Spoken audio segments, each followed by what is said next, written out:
Hapgood afirma que o Oceano Atlântico era formado por todas as águas dos mares do mundo e que em seu centro estava a Antártida.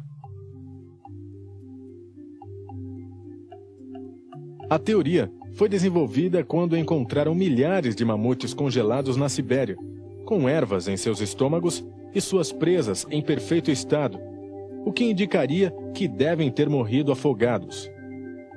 Testes de carbono situam o acontecimento em 10.700 a.C. Hapgood afirma que a crosta terrestre, que flutuava sobre um líquido de magma, se deslocou sobre o núcleo sólido do planeta, girando solta como a casca de uma tangerina, devido ao acúmulo paulatino do gelo dos polos.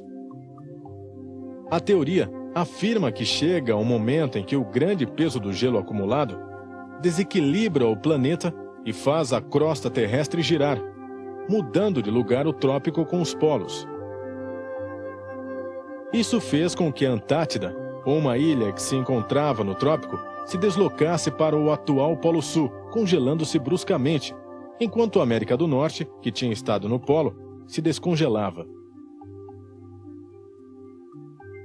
Entretanto, os estudos geológicos demonstram que as camadas de gelo se estenderam ao máximo durante a era glacial e depois se uniram com o aquecimento, mas não formaram novas camadas em outros lugares. Os bosques equatoriais, como os do Amazonas, África e Indonésia, existem há milhões de anos, desenvolvendo gradualmente sua enorme variedade de espécies, e nenhuma mudança no eixo de rotação os congelou ou deslocou. O polo magnético já mudou várias vezes com as idades geológicas da Terra, mas isso não alterou fundamentalmente a vida sobre a crosta terrestre. O polo celeste, determinado pelo eixo de rotação da Terra com relação à abóboda celeste, varia levemente devido ao movimento da precessão dos equinócios. Mas a conservação do movimento angular converte a esfera terrestre em um gigantesco giroscópio que sempre tende a manter seu eixo de rotação. Essa teoria também não coincide com os fatos narrados por Platão, que afirma que o continente afundou totalmente no mar, coisa que nunca aconteceu com a Antártida. Uma hipótese apresentada em 1920 pelo cientista alemão Alfred Wegener, aceita pela geologia moderna, afirma que os continentes atuais são, há 160 milhões de anos, partes separadas de um único e imenso supercontinente chamado Pangeia. A localização da grande ilha Atlante desaparecida deve levar em consideração a teoria de Wegener sobre o movimento dos continentes. Sua teoria afirma que os continentes e os oceanos estão situados sobre enormes placas chamadas tectônicas de rocha basáltica, quartzo e feldespato, que formam a crosta terrestre. Sua espessura flutua nos 15 quilômetros de profundidade dos oceanos e os 200 quilômetros nos continentes, e flutuam sobre um líquido de magma fervente em volta do núcleo sólido. A Terra é formada por 13 placas tectônicas, 7 grandes, 4 médias e 2 pequenas que têm movimentos relativos entre si e que foram separando até chegar nas posições atuais dos continentes. Suas margens registram permanentes choques e movimentos, alguns de separação, outros de aproximação e outros de transformação entre as placas adjacentes. Nessas margens acontecem a maioria dos terremotos e estão localizados os vulcões do planeta. A maior placa é a da América do Norte e depois a que abriga a Europa e Ásia. A terceira em tamanho é a placa do Pacífico, em cujas margens encontra-se o cinturão de fogo dos vulcões. As placas tectônicas da América do Sul e África estão se separando desde o início dos tempos e são de um tamanho similar ao da placa da Austrália. A última grande placa é a que abriga o continente da Antártida, no polo sul do planeta. Depois aparecem 4 placas intermediárias de tamanhos similares.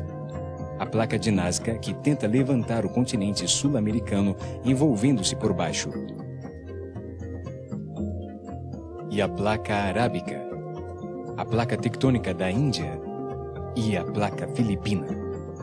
Também existem as placas pequenas, como a de Juan de la Foca, perto da Califórnia, ou a placa dos Cocos, perto da América Central, no Pacífico.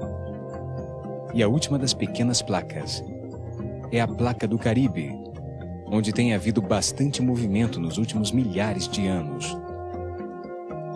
Se a teoria de Wenneger for levada em consideração sobre o movimento dos continentes, veremos que existe só um lugar possível para localizar a Atlântida: no Oceano Atlântico.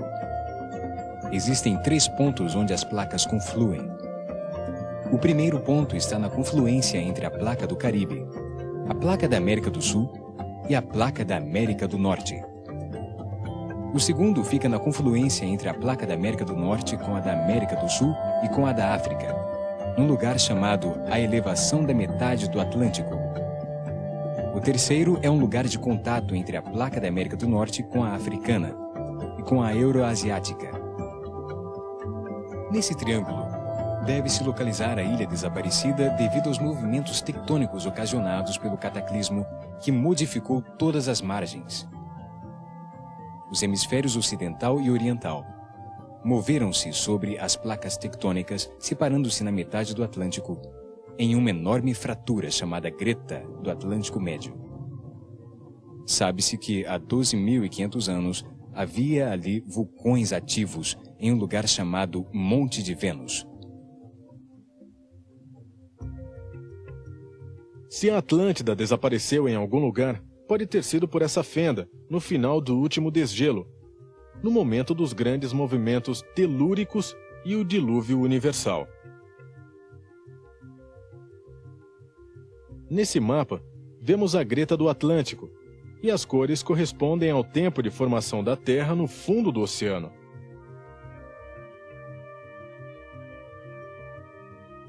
Podemos notar que a Terra se consolidou ao longo da Greta nos últimos milhares de anos, enquanto a cor verde dos continentes predomina, nos indicando que estão ali há 90 milhões de anos. Podemos supor que, se a Atlântida existiu, devia estar localizada sobre a região vermelha da fenda, onde as mudanças são mais recentes.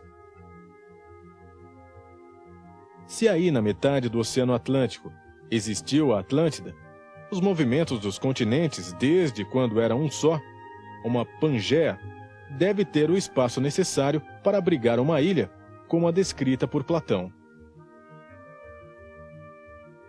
É possível ver que a ilha sempre teve um espaço para existir, e que há 150 milhões de anos pode ter feito parte do coração da Pangeia. Quer dizer que pode ter existido uma massa de terra no meio do Atlântico, sem que isso contradiga a teoria da separação dos continentes. Com o aparecimento da vida orgânica, a terra e a água têm lutado por sua supremacia. Continentes e ilhas se afundaram no mar, e outras novas têm surgido das profundezas.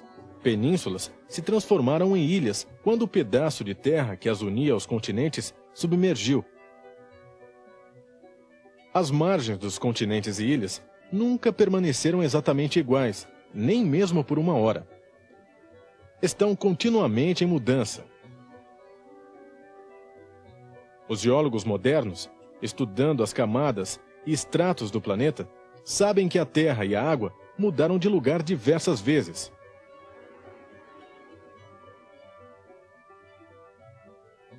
Uma dessas vezes, na metade do Atlântico, afundou para sempre a mãe da atual civilização, num dos processos cíclicos regidos pelas leis de correspondência, evolução e harmonia, que determinam a evolução de todo o universo.